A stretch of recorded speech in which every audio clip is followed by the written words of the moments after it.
Баршаңызға қайырлы күн. Бүгін мен ерекше қытырлақ балық қуырып көрсетемін. Дәмі енді керемет болып шықты. Менімен бірге жасап көріңіздер. Ең алдымен балықты тазалап, жуып кесіп аламыз. Бір ыдысқа жұмыртқамызды жарамыз. Оны әбден араластырып, дайындап қоямыз. Осындай қантсыз хлопьяны алып, пакетке саламыз, уақтап еземіз.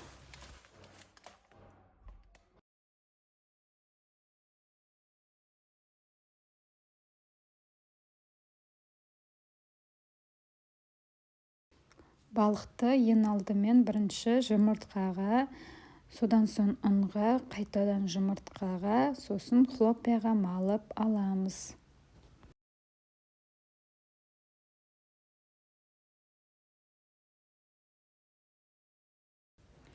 Табаға орташалап сұйық май құямыз.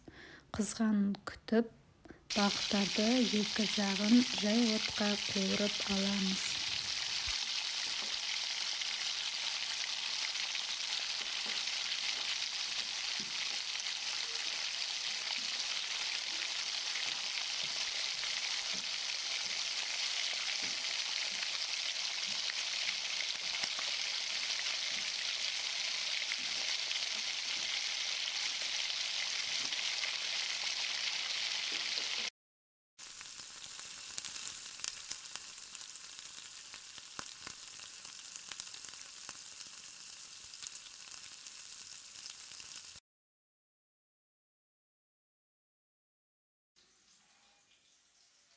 Қытырлақ балығымыз дайын болды.